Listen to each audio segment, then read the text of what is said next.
Muito boa noite, está começando o Canelada aqui pela Rádio Jovem Pan, também no canal do YouTube Jovem Pan Esportes. Que jogo foi esse, hein? Jogaço no Maracanã, 2 para o Fluminense, 2 para o Internacional.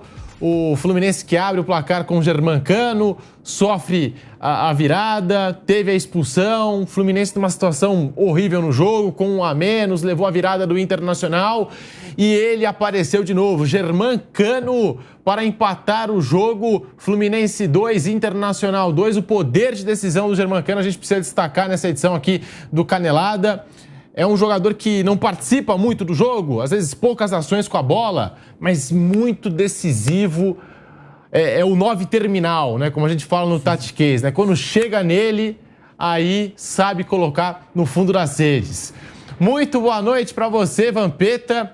Que atuação do Cano e que jogo envolvendo Fluminense e Internacional. O Cano tirando o Fluminense dessa situação horrível e empatando o jogo 2 a 2, Vampeta. Boa noite. Boa noite, Pedro. Boa noite, Fábio Perno. Boa noite, Flávio Prado, que tá chegando, né? Tá chegando. O Flávio, boa noite a todos. Toda. Né? Jogaço mesmo. Os primeiros 10 minutos já saindo faísca dos dois lados. O Herner Valencia jogando muito. Fluminense também nos contra-ataques, com o Cano, né? Artilheiro da Libertadores. O próprio Keno. Foi um jogaço, né? Primeiro tempo, aonde você não sabia quem ia ganhar, porque os dois goleiros estavam muito participativos, né? Tanto o Fábio como o goleiro do Uruguai, como é o nome dele mesmo? Como é o nome do goleiro? Rocher, é. Copa do Mundo. É, os dois, que goleiro, hein? Que goleiro, fazendo bastante defesa e tal. Aí, o que acontece? O Fluminense pede um jogador, né, expulso, o Samuel Xavier. O René falha no primeiro gol. O René dá o passe pro gol de empate, né, do espanhol lá, que o Cudê trouxe do Celta de Vigo. Depois vira o jogo. Aí eu volto ao segundo tempo. O que é que eu imaginei o cenário? Quando o Inter vira o jogo, digo, com a substituição que o Diniz fez, por necessidade, né? Com a substituição do Xavier, o Diniz volta no segundo tempo no meio-campo, ou na lateral direito, com o Guga, né? Para recompor. Ele muda tudo, vem o Marlon, zagueiro, no lugar do Felipe Melo, para recompor o time, né? E o Inter faz 2 a 1. Eu digo, agora o cenário mais fácil é o Inter buscar o terceiro e o quarto conseguir a vitória, porque no jogo de volta, se acontecer, como aconteceu, o Fluminense empatou, vai estar 11 contra 11, o Inter precisando ganhar, e não é equipe qualquer, né? Não estava com a presença do Ganso, que o Diniz tirou, por circunstância da expulsão, né? Um resultado bom, mas pela circunstância do jogo, daria para o Inter levar essa vitória para Porto Alegre e aumentar a vantagem. Achei que o Cudê, para mim, é um grande treinador, gosto muito do Cudê, mas achei ele falho quando tira o Alan Patrick, o melhor jogador do time, o cara que cria, que dá o passe final, que coloca o Wanderson, que coloca o Herner Valencia na cara do gol. O Fluminense não tem nada a ver com isso, bola parada, né? O Nino ali, pá. 2 a 2, mas tudo muito aberto, muito em aberto. Também fiquei com essa sensação de que quem buscou o jogo, no final das contas, acabou sendo recompensado. Fluminense, mesmo com um jogador a menos. E o poder de decisão do Germancano. A gente só está abrindo aqui o Canelada com o Fábio Piperno, com o Vampeta, com o Flávio Prado. Fábio Piperno, muito boa noite para você. Que poder de decisão desse atacante argentino. 2 gols, Fluminense 2, Internacional também 2. Piperno, boa noite. Boa noite, Pedrinho, Vamp. Um grande abraço à nossa audiência.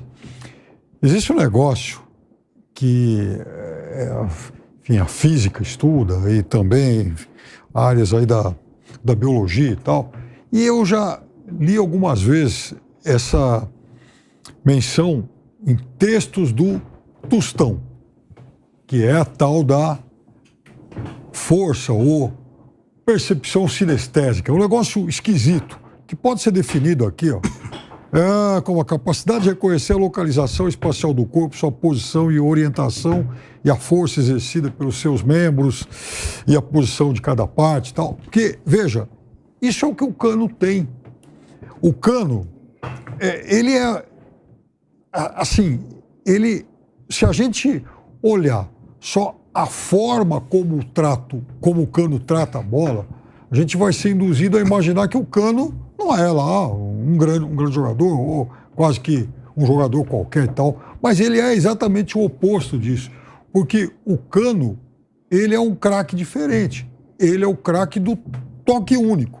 Porque isso também é uma habilidade. E para chegar a isso, também tem que ter técnica. Porque finalizar bem é técnica também, né? O cara que treinou, o cara que desenvolveu aquela habilidade. Ele não vai ser, por exemplo, jamais um atacante como o Ener Valencia, que consegue correr com a bola, encarar a marcação, vai entortar zagueiros e tal. O estilo dele é outro. E nem por isso ele pode ser subestimado ou diminuído na sua capacidade de decidir jogos de futebol. Copa Libertadores, por exemplo, o Fluminense jogou 11 vezes, ele tem 11 gols. É um negócio espantoso. Como em outras competições, ele já se aproximou várias vezes dessa média aí de um gol por jogo, próximo a isso. Por quê? Porque, primeiro, ele é o rei do posicionamento. Jogar com ele deve ser muito fácil para o meia, que o meia nem precisa olhar para o lado, porque sabe que o Cano vai ser um jogador que vai se posicionar numa zona do campo onde ele vai ter condição de desenvolver, de colocar em execução aquilo que ele tem de melhor, o poder de finalização. Às vezes o atacante tem mais técnica e tem mais habilidade, mas tem muito menos capacidade de raciocínio do que ele e se torna um jogador pior. Ô Vampeta, 11 gols em 10 jogos para Germancano na atual edição da Libertadores. Faltam, eu acho que se não me engano, falta 2 ou 3 para passar o Fred. Agora né? Falta um, né? 2 para passar o Haaland, para alcançar o Haaland no ano. É verdade. Mas faltam 2 gols para alcançar o Haaland. Então, Flávio, Flávio, você estava descendo aí, eu falei assim, o cenário, né? O Pedro perguntou se você estava falando pro Perno, se você fez o jogo. Não tinha cenário melhor para o Inter abrir uma vantagem do que quando o Samuel Xavier é expulso, que faz o 2-1, só que o Kudê contribui para que o Fluminense empate, porque tira o Alan Patrick. Eu não tiraria o Alan Patrick. Um cenário desse, agora volta para o Rio Grande do Sul, lógico, o mando de campo do Inter vai estar lotado, tudo, mas vai precisar ganhar. Já poderia ter ido com a vantagem. E o público também, Fábio, você estava falando que o público foi maior do que o jogo na final da Copa do Brasil lá no Rio e aqui em São Paulo? O público do Maracanã... Hoje foi maior do que os 2 jogos da Copa do Brasil? No Rio deu, se eu não me engano, 63 mil. Aqui no Morumbi deu 60 mil. Hoje deu 67 mil. Só que 20 milhões a menos, lógico. O valor era menor. Mas 67 mil. É o maior público do Fluminense no novo Maracanã. Foi recorde. O empate, bom pro Inter. Mas pelo cenário do jogo, o Inter poderia ter ido com uma vantagem maior. Sim. Flávio Prado, muito boa noite para você. 2-2 no Maracanã, um jogaço e o Germancano com poder de fogo aí, decisivo mais uma vez para o Fluminense, no momento em que o Fluminense não vinha numa situação tão boa do jogo, expulsão do Samuel Xavier, o Internacional conseguiu a virada e o Germancano apareceu e fez o gol de empate. Fluminense 2, Internacional também 2. Flávio, boa noite. Boa noite, Pedro. Boa noite, amigos. O segundo gol que ele faz é um espacinho minúsculo. Ele vira e bate ali. Realmente um jogador, é uma delícia ver. Pô, ele deu um passe pro Keno, jogo 1-0. Nossa. A gente tem falado aqui, acho que é o Vamp que está falando, alguém está falando isso aí e é uma verdade. Os jogos no Rio, os clássicos, hoje eu sei que hoje não foi um clássico carioca, mas os jogos do Rio de Janeiro este ano têm sido muito melhor que os jogos de São Paulo. Até pelo estilo dos times, tanto São Paulo, Corinthians, o Palmeiras e o próprio Santos, eles não têm um futebol vistoso, o que não quer dizer que não seja eficiente. Sim. O Palmeiras ganhou o Campeonato Paulista, o Palmeiras está na semifinal da Libertadores, São Paulo ganhou a Copa da Brasil, ok. Mas em termos de eficiência... sai mais gols, sai mais... Jogo bonito. O Fluminense hoje, com um homem a menos, ele continua atacando. Depois que ele tomou o terceiro gol, aquele gol do Mercado que foi bem anulado, aí ele tomou um susto e falou, cara, quer saber, eu vou sair. E aí ele vai pro jogo, com 2-2 ele vai pro jogo. Isso puxa o adversário também, que foi obrigado a sair. Então foi um jogo muito legal. Até o VAR jogou bem hoje, né, Flávio? Quem? Até o VAR. Até o VAR. Foram 22 finalizações no gol e mais de 70 no jogo inteiro. É normal, isso são números de Premier League, né? De finalização, de atacar pros 2 lados. O Inter também jogou bem. Tá bem aberto o jogo lá, viu? É claro que a ausência do Samuel Xavier no jogo de lá, embora o Guga tenha entrado muito bem hoje, vai pesar porque ele faz muita diferença no time. Mas, sem dúvida, eu acho que ainda está bem aberto. A única explicação, você falou do Alan Patrick, a única explicação é que ele estivesse muito cansado, só se for isso, né? Porque realmente não tem sentido. embora ele tendo perdido um gol hoje, né? Mas ele fez um baita gol, ele realmente é um jogador diferenciado. E o Ener Valencia caiu muito no segundo tempo. Ele é manguaceiro? Não sei. Eu vou perguntar pro meu amigo Arboleda. Não, realmente eu não sei, eu tô falando sério. Ele parece que não tem condição física. Porque às vezes o cara é da noite, né? O cara, quando eu falei manguaceiro, não necessariamente... Não, mas os caras que é da noite, os caras aguentam, Flávio. Os caras da noite são fera, meu irmão. Quando eu quiser... Se garante. Se garante. Cara que não se cuida e tal, ou não. Eu não conheço ele. Eu sei que ele é um baita. Eu sei que ele é maluco. É um jogador. Maluco ele é. Espetacular. No Inter, com menos de 30 minutos de campo, já arrumou um cacete lá. Ele arrumou confusão com todo mundo, né? Mas é um baita jogador. Nossa, eu quero um louco assim do que o bonzinho. Só que no segundo tempo ele caiu demais no jogo hoje. No primeiro tempo ele jogou, nossa, fez barbaridade. O Felipe Melo, coitado, ele forçou 3 erros do Felipe Melo. Negócio impressionante. Começando o jogo, ele atazanou todo mundo. No segundo tempo ele sumiu. Quando era o momento, né, do cara. É verdade que também para ele é melhor ter espaço para jogar, né? Os caras recuou e fechou. Quando o Inter vai para cima, ele perde um pouco de espaço. Mas ele realmente... Que contratação. Foi uma maravilha essa contratação do Inter. E o goleiro também, o Rocher, né? Por isso que o jogo foi legal. Muita gente querendo jogar bola, né? Pô, os caras querendo jogar pra valer mesmo. O Maurício, uma bela fase no Inter.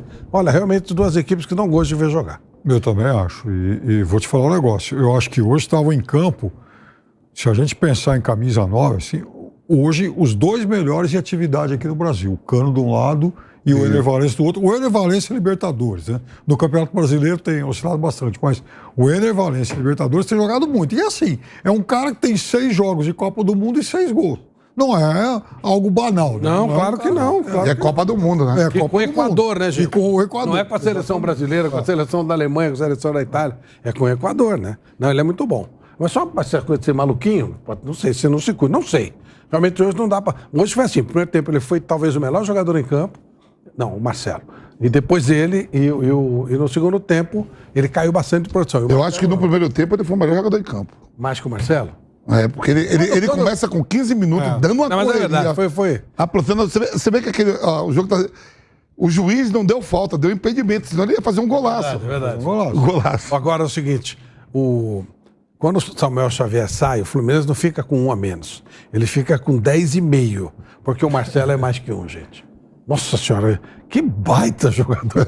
Meu Deus do céu. Não para em lugar nenhum e cria e joga e faz. Bola cola. Nossa senhora, ele é muito bom. Ele é muito bom. Eu gostei de maior parte do trabalho do Tite na seleção brasileira, mas eu acho que uma coisa que faltou ele fazer em algum momento desse segundo ciclo de Copa do Mundo dele foi usar o Marcelo no meio-campo. Eu acho que em algum momento ele poderia ter feito essa experiência. Agora, só lembrando uma coisa, Flávio, quanto à dúvida se o Ener Valencia é maluco ou não vamos esquecer o caso da ambulância lá no Equador. Ele entra na ambulância no meio do jogo. Porque foge de ambulância. Porque tinha um oficial pra não ser preso. Não, ele tem história. Esse tem história. Essa da ambulância foi uma das Mas eu lembro uma vez... Não sei se você lembra desse negócio, que a gente Piracicaba um sufoco para voltar para a primeira divisão, voltou e aí caiu no mesmo ano. E eu nunca vi esse presidente falando assim, da próxima vez só vou contratar jogador na noite. Tem muito religioso e me derrubou o time. Então tem de tudo, né? Tem cara que... E o Valencia, nossa. Vocês viram que o Walter estreou no São Borja? Perdeu um pênalti e já saiu? Já saiu. Não deram pacote. Falando nisso. Não deram pacote de biscoitos. E em compensação, o Sassá no Atlético, né? Levou o Atlético para a Série C do brasileiro, artilheiro da Série D. O que a gente comentava aqui sobre o Germancano, 11 gols em 10 jogos na atual edição da Libertadores da América e está a apenas 1 gol de igualar o Fred e se tornar o maior artilheiro da história do Flusão na Libertadores. O Fred tem 15 e o Cano tem 14, tá? E alguns dos números do Germancano, Piperno, ele teve 34 ações com a bola, finalizou 2 vezes para fora e 2 vezes no gol. Então, as 2 vezes que ele acertou o alvo, e um dos gols, assim, ele tem um espaço mínimo para poder fazer a finalização. Nem sei como ele conseguiu achar aquela finalização e foi decisivo demais para o Fluminense. Às vezes é um atacante que não participa da construção das jogadas, né? Não é aquele cara que sai muito da área, mas basta conectá-lo ali e ele resolve. Ele é decisivo para o Fluminense. Então, teve um lance. O jogo estava 1-0. Aí o Fluminense faz uma tabela na frente da área, Keno toca para ele, põe o Keno na frente do gol. Foi uma das grandes defesas que o Rocher fez. Aquela seria a bola lá do 2-0. E ele pensou rápido e fez um passe perfeito.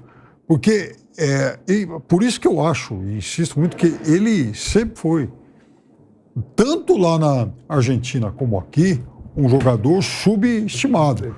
Porque Mensagem do menino. eu também achei durante muito tempo que o Cano talvez não fosse alguém aí com nível para, quem sabe, disputar uma vaga entre os 26 aí da seleção argentina e tal.